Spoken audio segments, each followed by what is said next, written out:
जय हिंद दोस्तों, देव online education में आप सभी का स्वागत है। और आज हम जो एडमिनिस्ट्रेटिव एप्टीट्यूड के जो चैप्टर 2 नंबर के जो हम छात्रावास की उपभोग्य सामग्रियों और सूची का प्रबंधन के पार्ट 1 के 20 मोस्ट इम्पोर्टेंट क्वेश्चन आपके लिए लेके आए हैं। तो उसके हम जो 20 इम्पोर्टेंट क्वेश्चन हम इस वीडियो में पढ़ने वाले हैं। तो आज का पहला प्रश्न है, छात्रावास के खातों का परीक्षण एक वर्ष में न्यूनतम कितनी बार होना आवश्यक है। ऑप्शन ए है 1 बार, ऑप्शन बी है 2 बार, ऑप्शन सी है 3 बार, ऑप्शन डी है 4 बार। तो इसका उत्तर हो जाएगा ऑप्शन ए 1 बार। यानी जो छात्रावास के खातों का परीक्षण एक वर्ष में न्यूनतम कम से कम 1 बार होना आवश्यक है। तो अब इसके एक्स्ट्रा फैक्ट में हम पढ़ लेते हैं। छात्रावास के खातों का परीक्षण एक वर्ष में न्यूनतम 1 बार परीक्षण किया जाना आवश्यक है। तो हम नेक्स्ट क्वेश्चन लेते हैं, छात्रावास में छात्रों के मनोरंजन के लिए क्या क्या चीजें दिया जाता है। तो ऑप्शन ए है टीवी, ऑप्शन बी है बैडमिंटन कोर्ट, ऑप्शन सी है वॉलीबॉल, ऑप्शन डी है उपयुक्त सभी। तो इसका उत्तर हो जाएगा ऑप्शन डी उपयुक्त सभी। तो छात्रावास में मनोरंजन के लिए टीवी रूम और एक एडिटिंग रूम मतलब रीडिंग रूम प्रदान किया जाता है तथा छात्रावास के भीतर एक बैडमिंटन कोर्ट और टेबल टेनिस भी होना चाहिए। अन्य खेल सामग्रियां भी जैसे बास्केटबॉल, वॉलीबॉल इत्यादि दिया जाता है। तो अब हम नेक्स्ट क्वेश्चन लेते हैं, हॉस्टल और मेस को कौन नियंत्रित करता है। ऑप्शन ए है वार्डन, ऑप्शन बी है डायरेक्टर, ऑप्शन सी है चीफ डायरेक्टर, ऑप्शन डी है इनमें से कोई नहीं। तो इसका उत्तर हो जाएगा ऑप्शन ए वार्डन। अब एक्स्ट्रा फैक्ट में हम पढ़ लेते हैं, हॉस्टल और मेस का नियंत्रण वार्डन के अधीन होना चाहिए जो डायरेक्टर को अपनी रिपोर्ट देता है। ऐसे कई वार्डन या प्रबंधन होने चाहिए जो हॉस्टल और मेस के प्रबंधन में चीफ वार्डन की सहायता कर सके। अब नेक्स्ट क्वेश्चन लेते हैं, छात्रावास में छात्रों को कौन सी उपयोग्य सामग्रियां उपलब्ध कराई जाती है। तो ऑप्शन ए है चौकी, मेज, कुर्सी, बुक सेल्फ, ऑप्शन बी है अलमारी, हल्का लोहे का बक्सा, इन्वर्टर, झाड़ू, ऑप्शन सी है गद्दा, तकिया, एक कूड़ेदान, साइकिल, ऑप्शन डी है मग, बाल्टी, एक पोछा और एसी। तो इसका उत्तर हो जाएगा ऑप्शन ए चौकी, मेज, कुर्सी और बुक सेल्फ। तो इसके ऑप्शनों के हिसाब से इसका उत्तर ए हो जाएगा, लेकिन इसके और भी बहुत सी सामग्री छात्रावास के अंदर छात्रों को दी जाती है, लेकिन इन चारों ऑप्शनों के हिसाब से इसका उत्तर ए हो जाएगा। तो एक्स्ट्रा फैक्ट में पढ़ लेते हैं, छात्रों को आवास की उपलब्धता के आधार पर एक अधियोग के आधार पर आवंटित किया जाता है और दिए गए विकल्पों में से अनुसार सर्वाधिक उपयुक्त विकल्प चौकी, मेज, कुर्सी और बुक सेल्फ है। मतलब आपको मैंने बोला था ना, तो इसके अंदर चारों ऑप्शन में से सबसे मुख्य उत्तर चुनना आपको। तो इसमें जो चौकी, मेज, कुर्सी और बुक सेल्फ इसका उत्तर हो जाएगा। अब नेक्स्ट क्वेश्चन लेते हैं, इन्वेंट्री प्रबंधन का क्या उद्देश्य है। तो ऑप्शन ए है उत्पादन पर ध्यान देना, ऑप्शन बी है बिक्री का प्रबंधन करना, ऑप्शन सी है सामग्री तक लोगों की पहुंच सुनिश्चित करना, ऑप्शन डी है आवश्यक सामग्री की निरंतर आपूर्ति करना। तो इसका उत्तर हो जाएगा ऑप्शन नंबर डी। तो आवश्यक सामग्री की निरंतर आपूर्ति करना, मतलब इन्वेंट्री प्रबंधन का मुख्य उद्देश्य आवश्यक सामग्री की निरंतर आपूर्ति करना।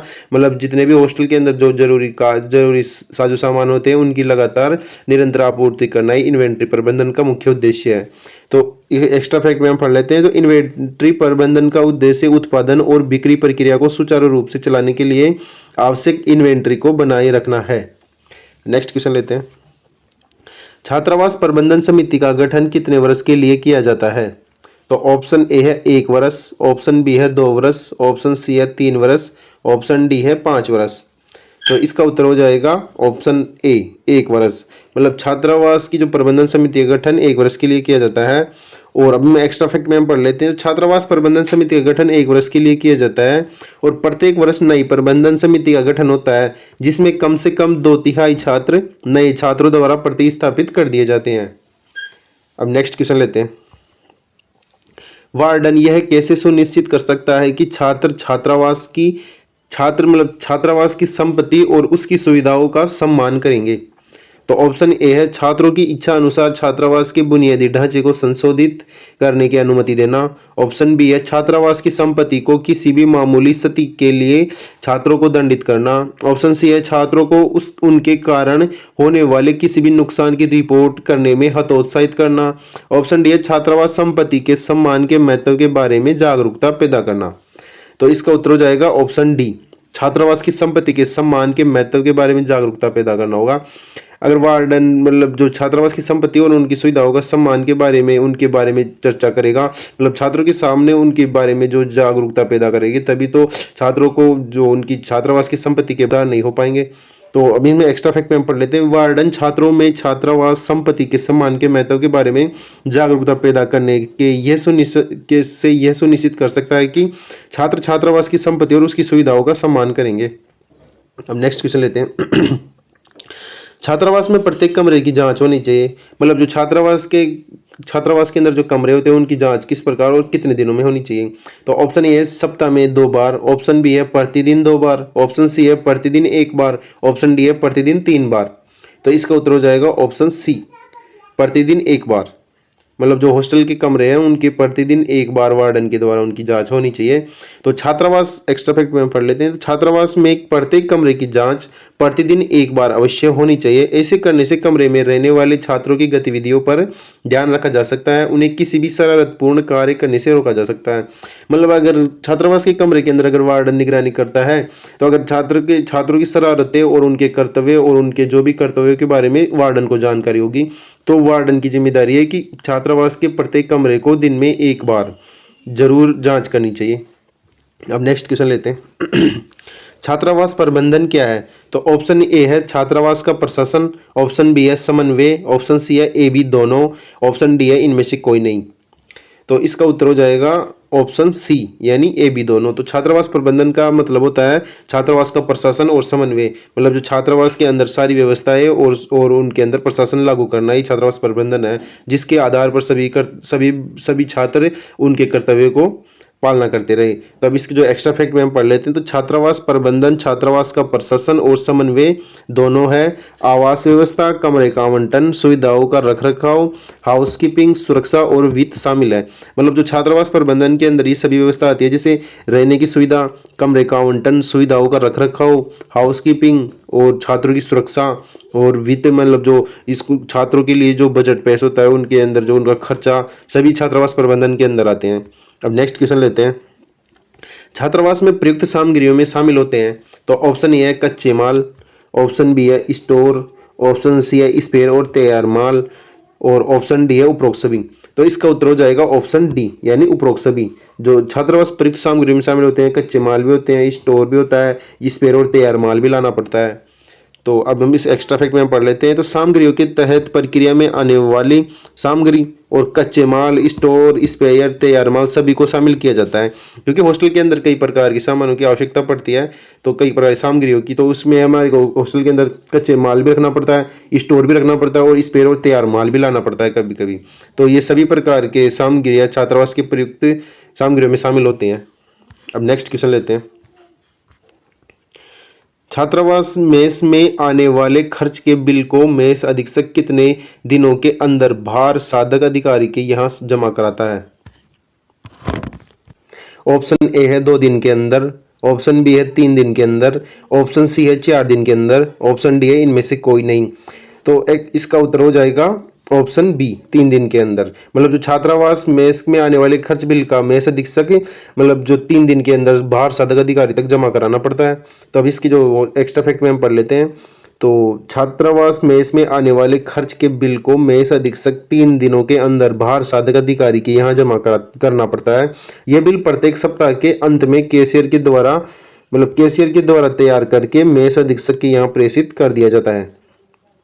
अब नेक्स्ट क्वेश्चन लेते हैं। छात्रावास में कितने छात्रों के लिए एक टॉयलेट का प्रावधान है।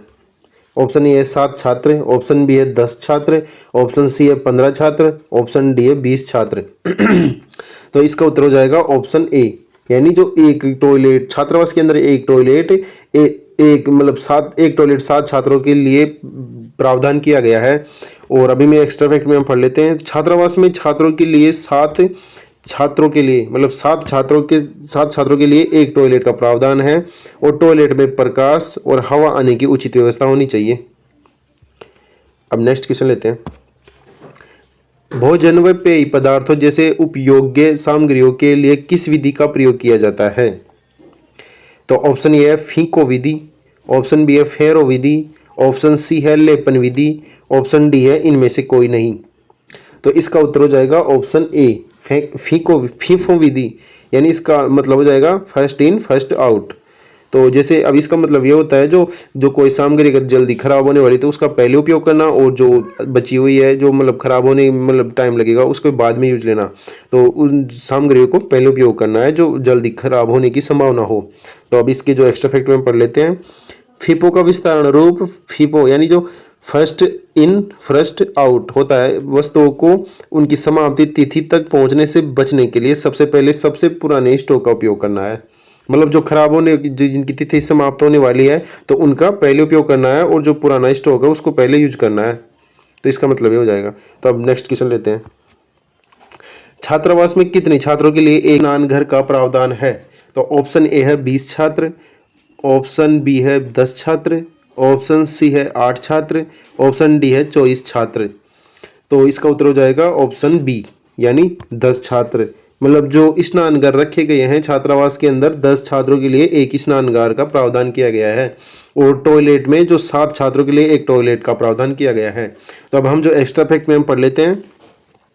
छात्रावास में प्रत्येक 10 बच्चों पर एक स्नानागार का प्रावधान है। यह स्नानागार प्रकाश युक्त और हवादार होना चाहिए और विशेष संसाधनों से युक्त होना चाहिए। अब नेक्स्ट क्वेश्चन लेते हैं।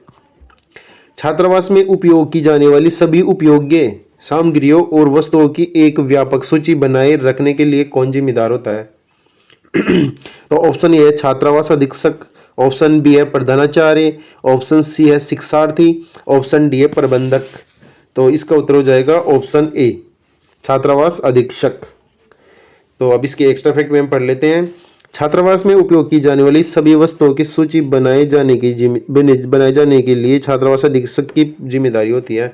मतलब जो छात्रावास के अंदर सभी जो खाद्य योग्य जो और भी कई सामग्रियाँ होती है जो स्टूडेंटों के लिए उपलब्ध करवानी होती है, तो उन सभी की जो सूची बनाने का कर्तव्य होता है छात्रावास अधीक्षक का होता है।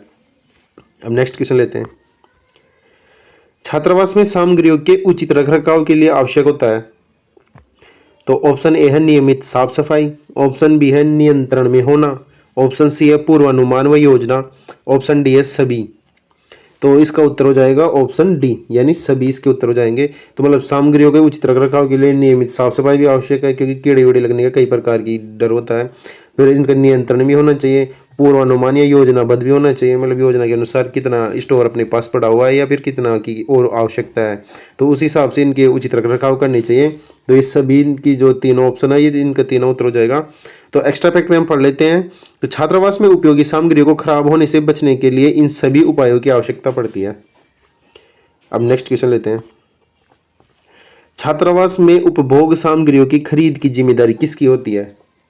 मतलब जो छात्रावास के अंदर जो जितने भी सामग्री आती है जो खाने योग्य, तो उनकी जिम्मेदारी सारी किसकी होती है? तो ऑप्शन ए है प्रबंधक, ऑप्शन बी है छात्रावास अधीक्षक, ऑप्शन सी है शिक्षक, ऑप्शन डी है विद्यार्थी।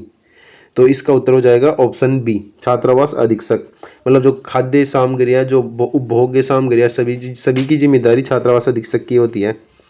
तो एक्स्ट्रा फैक्ट हम पढ़ लेते हैं। छात्रावास में उपभोग की आवश्यक वस्तुओं की खरीद प्रक्रिया के लिए छात्रावास अधीक्षक की जिम्मेदारी होती है। नेक्स्ट क्वेश्चन लेते हैं। उपभोग सामग्रियों और सूची के संबंध में छात्रावास अधीक्षक की निम्नलिखित में से कौन सी प्रमुख जिम्मेदारी है? मतलब जो उपभोग सामग्रियाँ और सूची से संबंधित जो छात्रावास अधीक्षक होते हैं तो उनकी प्रमुख जिम्मेदारी कौन सी होती है? तो ऑप्शन ए है छात्रावास के कमरों को सजाना, ऑप्शन बी है छात्र कार्यक्रम का प्रबंधन करना, ऑप्शन सी है पर्याप्त आपूर्ति और उचित इन्वेंट्री नियंत्रण सुनिश्चित करना, ऑप्शन डी है पाठ्येतर गतिविधियों का आयोजन। तो इसका उत्तर हो जाएगा ऑप्शन सी पर्याप्त आपूर्ति और उचित इन्वेंट्री नियंत्रण सुनिश्चित करना।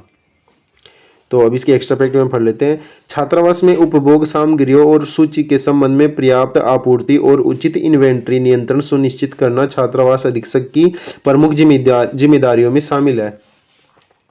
अब नेक्स्ट क्वेश्चन लेते हैं। छात्रावास अधीक्षक को उपभोग सामग्रियों के उचित वितरण के लिए किस प्रकार की प्रणाली अपनानी पड़ती है?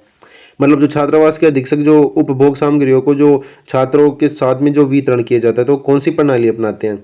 तो ऑप्शन ए है रिकॉर्ड कीपिंग, ऑप्शन बी है निष्पक्ष व न्याय संगत वितरण प्रणाली, ऑप्शन सी है उचित खपत प्रणाली, ऑप्शन डी है जिम्मेदार उपभोग को प्रोत्साहित करना। तो इसका उत्तर हो जाएगा ऑप्शन बी, निष्पक्ष व न्याय संगत वितरण प्रणाली। तो अब इसकी जो एक्स्ट्रा फैक्ट में हम पढ़ लेते हैं। छात्रावास अधीक्षक छात्रों के मध्य उपभोग सामग्रियों को वितरित करने के लिए जिम्मेदार होते हैं। इसके लिए निष्पक्ष व न्याय संगत वितरण प्रणाली की आवश्यकता होती है। नेक्स्ट क्वेश्चन लेते हैं अब। एक छात्रावास में प्रभावी उपभोग सामग्रियों और इन्वेंट्री प्रबंधन का प्राथमिक लक्ष्य क्या है? मतलब जो उपभोग सामग्रियां होती है और इन्वेंटर का प्राथमिक लक्ष्य क्या होता है, मतलब प्रबंधन का।